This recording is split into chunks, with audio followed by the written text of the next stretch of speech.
Take the time out to bring your cars here. Some of you coming a very long distance without even a hiccup. Just to say, Rick, I want to do this for you. I'm humbled. It's a little bit close to my heart. I lost both my parents to cancer, so it's kind of hard on me. What I'd like to do, we have some very important people with us today, some celebrities that have come in. We have some amazing builders and some very close friends, and we've got great cars. And to start off with, I want to introduce a good friend of mine, Ron Canberra, who has built some of the most incredible cars going. And Ron is here as a builder representing Canberra Speed Shop. So let's give him a round of applause for what he does for this community. Thank you, guys. We've got a car here today that another friend of mine actually had Ron build for him. Gary, tell us about your car, man. You're 55. It's unbelievable. That started out with a phone call to you. I worked with Rick probably about 10 years ago on a 64 Volkswagen notchback. I was originally going there to look for a 69 Camaro. Saw a notchback and I go, Rick, I gotta have this car. So I went through my whole VW builds, and then I wanted to build a 55, called Rick, said, who do you recommend? He said, call Ron Canberra. Ron and I met, told him what I wanted to do. He says, we need to find a car that's, basically just a body.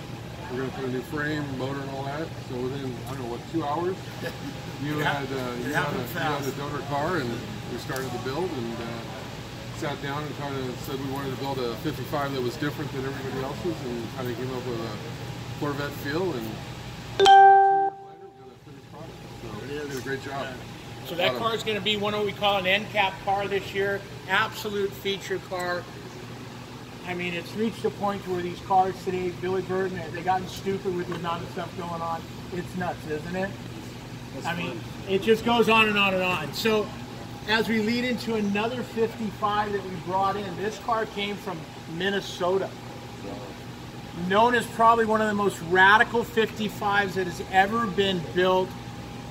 And this gentleman that owns it actually sought me out. I was at the Good Guys show in Del Mar, and all of a sudden I get somebody tugging on my sleeve saying, hey, there's a guy that needs to talk to you. And I said, what are you talking about? Oh, he's got this 55. I'm like, I see 1,000 55s. And he said, no, it's the guy that has the 55 with the V12, and it got my attention. Wow. Gary, come on up here, introduce yourself, and tell him about this car that you built, man. 55 Chevy. I've had them before. 40 years ago, the black one that started the Pro Street craze, I think. And a friend of mine in Minnesota is just this phenomenal engineer, and I found this 55 here in California. A friend of mine called me and said, I've got this 55 in a warehouse. Are you interested? I said, yep. I said, how much? And he said, $6,500. I said, I couldn't get him the money fast enough. So after 5 years, it's got an all aluminum Hemi-headed V12 in the thing. Firewalls back 12 inches. It's got air conditioning underneath the back seat. Suicide doors with all the stock components. Front end, the hood will lift off with 4 pit pins. Opens forward rather than backward. The front end pivots forward with 2 pit pins. That'll all come off. It's been a wild ride. Roadster shop chassis, disc brakes all the way around. Power brakes under electric power brakes. It had Weber's on it to start with. Couldn't get it to run, so the guy hand fabricated an intake manifold with 3 Holley 4 barrels on it. It's just on and on and on and on and on. And now we're doing a 57 Chevy with 2 V12s in it. Wow. A little's good, more's better, too much is just right. All right, so hopefully we're going to see that car at some point here in the hangar. Next up, I got to tell you, I'm so blessed because I've got a lot of people in the hobby that I call friends, that I reach out to. And these 2 guys, every year, they bring cars to this hangar, and every year they're over the top. And I'd like to introduce the Matranga group, if I can. Bob, come on up for just a minute, if you would, please. The Matranga group has got a collection of cars that's super, super private, and frankly, I think you have to be like blood relative to even get near the building or you're going to get shot. At the end of the day, they have got 2 of the most outstanding pickups on the planet. I'd like to start with Kent. Kent, tell us about yours. It's unbelievable. So I have the 61 Ford unibody truck out here. It was actually built by Jason Graham back in Portland, Tennessee. I bought the car last year, and we've just made it a little bit more roadworthy. It only had a couple hundred miles on it when I got it, so we like to get all the bugs worked out. We have a collection, the Matranga collection. Between my dad and I, we have about 44 cars, and we like to bring them out and have fun with them. So it's been a fun time. Rick always invites us and gets us a good spot, so we appreciate that. So the story now, the next one, Bob, I got to put you on the spot. I've known these guys for a long, long time. And I remember Bob was chasing this truck many years ago. And he was, every time I talked to him, he was upset because he missed this truck. He had to have this truck. So all of a sudden the truck shows up. Bob, tell us about your truck. Well, it's the Blue 56 that was built for Joe McPherson by Squeak White, did all the body work, and it was in Rodder's Journal several years ago, metal finished picture. That's the only magazine it's been in. When Joe died, he auctioned off, he was a great car guy, all that. I don't think he was a very good estate planner because they basically auctioned off his entire collection. And I was there and I tried to buy the truck, and it was like crazy, stupid money. And I walked out there with my head down and thought, oh man, I really wanted that truck. So the guy who bought it actually took it to Monterey about 4 months later and put it in the R&M auction in Monterey.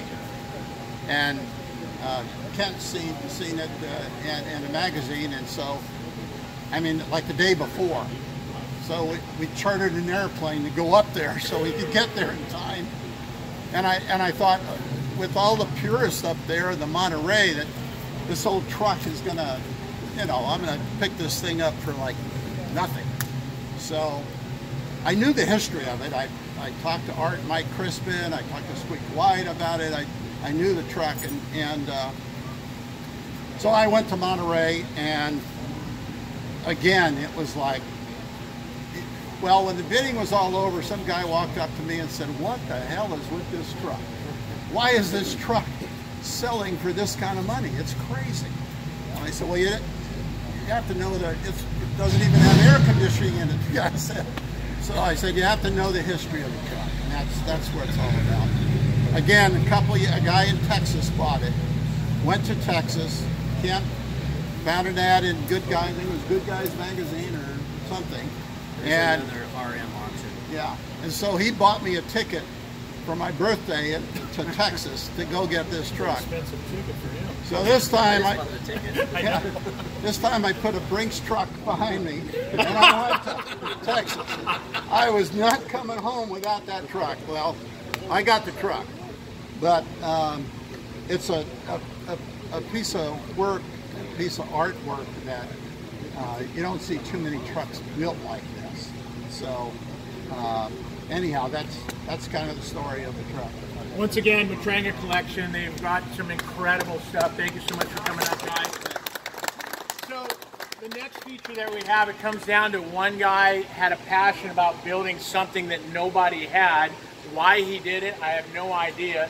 Decided to take a 64 C10 truck, put a set of stacks coming out of it, and one-off everything on it. Tell us about your truck, man. What a work of art. Tell us about you guys. Man. It's a 64 C10 short bed. It's a big back window cab. So something a little bit different we wanted to start with. And then I love Hillborn injection. I always, as a kid, wanted to work with Hillborn. So we build things with Hillborn now, and for SEMA it's got to have Hillborn. And so it's got a Hillborn on a hot 64 small block, a 327, about 400 horsepower. Tremec 6-speed, nice suspension all the way around, 4-wheel disc brakes, narrowed rear end. So a one-off color, some very unique wood in the bed, a little curly maple back there. So yeah, it's a pretty sweet truck. I got to build my dream truck, man, really. And there is a lot of one-offs all over it. The more you look at it, you just keep finding little one-offs all around the thing. And congratulations on being one of the feature vehicles this year in 2018 for the Hangar. Dude, thank you very much. You're welcome, man. So I'm sitting back one day and I get approached by somebody telling me they got the craziest, stupidest car going on the face of the earth. I said, what do you mean? I've seen stupid of stupid. He says, no. He goes, I got a Ford Galaxy that's got twin turbos on it. And I said, you did what? He goes, yeah. Tell us about your twin turbo Galaxy. What's that all about? I had a customer, basically, good guy, I've been working with him for years, calls me, shows up, hey, I bought a Galaxy. Okay, cool, right on. So it shows up on a tow truck. And he's talking, man, I want to do a boss motor. I said, no, Galaxy, look, go Google camera and come back to me. Calls me back 5 minutes later, yeah, that's what I want. So he's one of those guys that everything has to be excessive. So twin turbos on a Galaxy it was, on a camera motor.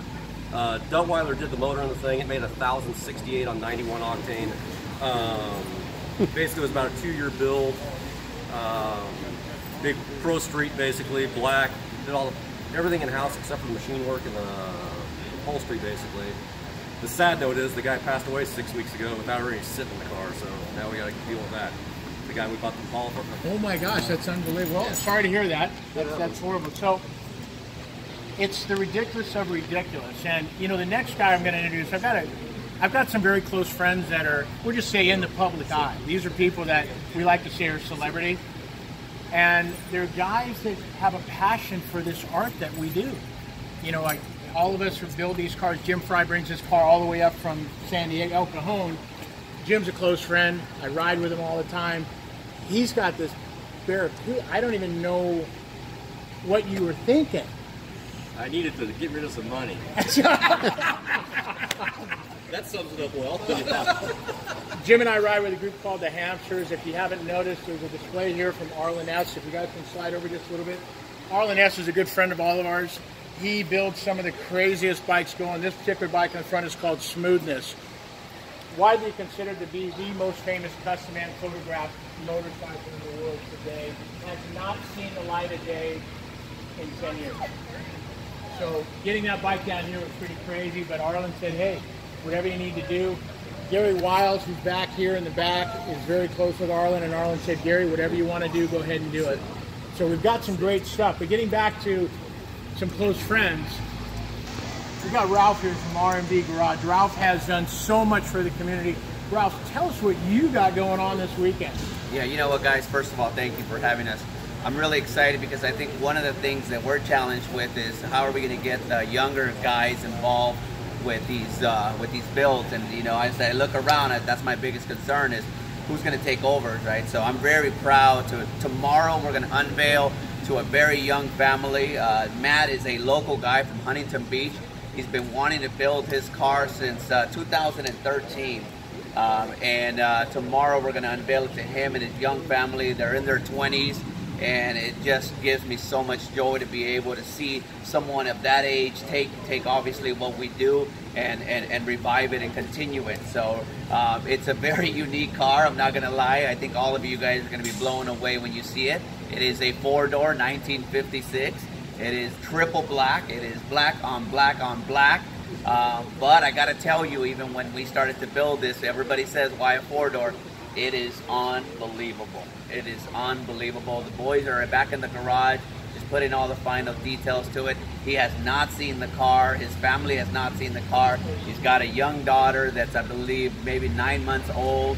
He cannot wait to see the car, and I'm really excited to be able to unveil it here with such a great community that obviously receives us well and just has given us. So we continue to hopefully invigorate the brands and the young kids to make sure that they stay connected to all the things that we love the most, and that's this car culture. Fantastic. Thank you, Rob. Appreciate you guys being here. So, about 6 months ago, I get this wild hair up my backside, and I figured, you know what, if we're going to go the distance, let's go the distance.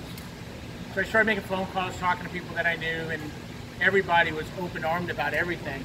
One guy in particular said to me, he goes, you know what, he goes, I just don't know if I can make it because I'm always traveling around the globe. And I've got all these car shows to do. So I called him up and I said, hey, D, I said, you not making it's not acceptable. I said, you need to be there. And this is why you need to be there, because last year, we tested 867 men. Of the 867 men that we tested, 157 guys had elevated PSA. Now, if anybody's ever dealt with prostate cancer, once you get an elevated level, that's like red flags, fireworks, get your ass to the doctor, excuse my language. Of that, 55 men had to be operated on, and we saved 55 lives. Now, 55 lives, what's that worth?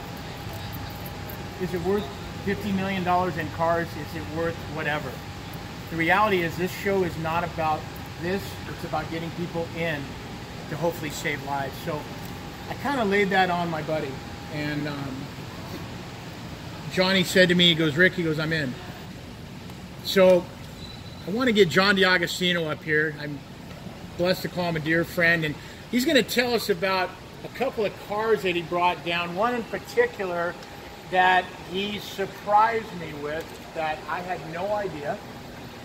He said, is it okay? I got a surprise for you, cuz. Johnny, thank you. Tell everybody what's going on. First off, Rick, it's great to be here. It's really an honor, and I'm telling you, I've always toured at this time in Europe or Asia, but this week I didn't, and when he asked me a few months ago, I blocked this date, and I'm glad I did, because I would cancel a European show just to be here with all you people, with all the spectators, the cars. This is Cruisin For A Cure, and we're going to cure whatever it takes. We're all going to be together, and we're going to promote this and make this. This is, to me, the biggest in the world. This is so important. So just great to be here. Luckily, this car behind me was like a childhood dream. My friend Richard Zoki built the original on a brand new 62 Pontiac Grand Prix, brought it to Winfield, customized it just the way you look right here, except for the chop top. After that was done, the car was sold. 40 years later, Richard wanted to come back with the same car. So he bought the exact same color that it did when it was brand new, and they restyled it exactly like Winfield did it back in '62, except for the chop top. And at that time, he commissioned John Aiello of Lucky 7 and Marcos of Lucky 7, and he brought in Art Hemsel to do the paint. Gene Winfield was there because he was the original builder, and he guided him and showed him where to put the blends. But this is, to me, a priceless car. Richard picked me up in this car when I was 11 years old. We lived a block away from each other. Picked me up, he cruised me in this car. So when he passed away, rest in peace, Richard, a couple years ago, about 6 months ago, I got a hold of Sherry and I says, I want to buy the car. And got it all together, I bought the car. Never picked it up till about 2 weeks ago. Actually, I kept it at her house in Walnut Creek. This is probably going to be the only show it's going to be here this year. Then I'm going to go to the Automotive Driving Museum in El Segundo. We're going to put the car away for 4 months. Next year, in honor of Richard, I'm going to bring this car to the Grand National, Sacramento, Portland, do the whole circle with it. So this is a Winfield-built car, like I said. 40 years later, he recreates it. Bullet grill, same type tail lights, same color paint. I'm just proud to have it here, and thanks to Rick. But wait, there's more. Don't kid yourself. Real you get quick, a set of Ginzer knives. The Hirohata Merc, when I was a young 8 years old, my dad brought me to the Grand National Roadster Show, and the first magazine I opened up was a small Rotting Custom, or no, it was a hop-up, and it had the Hirohata Merc on it from 1952. And in my mind, I said, man, I would love to own this car one of these days. 2011, Barris, Winfield, myself, and Starberg went to a show in Sweden, and we all appeared there with the car. Well, the Hirohata Merc, the original now, has never been out of the country. So I got a hold of Jim McNeil in Orange. I said, Jim, you need to bring the car because of George built it. George is going to appear there. You need to bring it. First, he didn't want to do it, but finally he says, I will bring it. One time out of the country. So that's the only time the original Hirohata Merc left America, was to go to Sweden. I told him, I said, this car, they're going to love it over there. You'll win everything, and which he did. People's choice, ladies' choice, best of show. Even today, 2 things he always tells me. That show in Sweden and Pebble Beach was the highlight of his career, and he bought that car in 1958, the original one. So, bottom line is, he wanted to sell the car. He was thinking of selling it. Well, I said, what do you think you'd want for it? Because I'm interested. Well, it was way over my budget. He says, I have to get 7 figures. Well, I knew then, forget it, okay? Then, my bottom line is, me and a partner of mine from Seattle says, let's build one. let's build a third Hirohata, okay? Thought about it for a couple days. We found an original. I ended up not buying it because I told him, you know what, there's no room for a third. The car we have to get is the Jack Walker built, which I have it in the back there, built in 1985, and it debuted July 4th at the Lead Sled Spectacular in Ohio.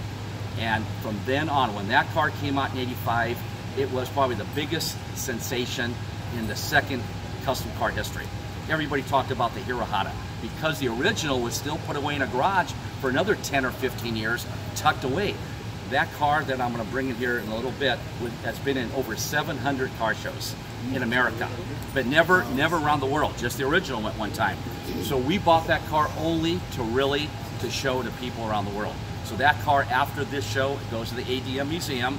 Then after that, we're going to ship it to Europe, Asia, wherever. So I don't even know if the car will ever come back, but we're going to expose that car to people around the world because the original, he wants to keep it here.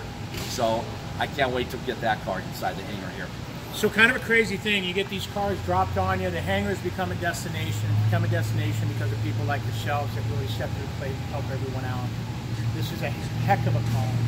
I mean, it gets behind everything. I know that our announcer is here today. Rex would like to talk a little bit about the testing. So let's take a minute here where the testing is going to take place. Rex, if you don't mind. Absolutely not. Thanks for your time, guys. All right, look, here's the deal. We all love these cars. I go to car shows, and I don't go for the car. I mean, I go for the cars, certainly. But I go to meet guys like this, and like yourselves, and like everybody else, okay? But we're all guys. If you look around the room, we're all guys, okay? We all have a common issue, potentially, prostate cancer, all right? For those of you who are aware, the reason this show was started is because Debbie's husband, rest his soul, Jim was diagnosed with prostate cancer. Because Johnson Cancer Center extended his life, Debbie decided, we got to do something to raise awareness, and thus this show. Okay. What's it cost you to get tested? This much. How much time does it take? Maybe 15 minutes. Now you have two choices. I would recommend both, but guys being guys, blood test, real easy deal. You go over there, fill the paperwork out, boom. In about 2 months, you're going to get a lab result. And it will tell you, hey, go see your doctor or you're doing okay. All right? What an easy deal to do. What an easy deal. I would hope, and I'm sort of like that Southern Baptist minister in a tent revival with a soft-sided Bible dancing the stage. I'm trying to sell you guys, go on over there. Go on over there. Big sign over the door. Free testing. Free! Take a moment and take care of it. Also, do yourself a favor by finding a buddy, even if you don't really like the guy, take him along with you. All right? You're going to be hearing me all day tomorrow hammering on you guys, but I'm going to do something that's not going to make you happy.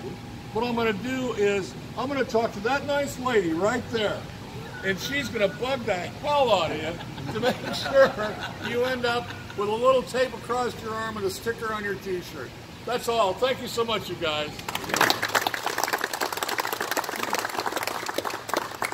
Well, we all know what this show means. Tomorrow morning I get to open up the jewelry. I tell everybody that. Those that know me and close to me know that I get here at 3 o'clock tomorrow morning and I open this hanger up. And it's like looking at jewelry. On behalf of the Cruisin For A Cure family and everything that goes on here, I can't say thank you enough. It's an amazing, amazing show for one heck of a cause. And I know I bug a lot of you guys and I on you left and right about getting your cars here. It's really super important. And by the way, we opened up this year, we actually have a reunion area that my wife Tempe is handling. She's been over there all day getting it done, and she's kind of behind the scenes with everything, but I want to thank her for everything she does. It's pretty crazy, so give her a round of applause. So once again, on behalf of the Cruisin For A Cure family, thank you. And we will see you here tomorrow. We're out. Thank you, guys. Thanks for the invite, Cousin Rick. Thank you, guys. Thanks, Rick. Hi, Ronnie. Thanks, Rick. Gary, you're welcome. Thanks, Gary. Thank you. All right, man, let's get her done. Good job, buddy. Great work. Thanks for coming down.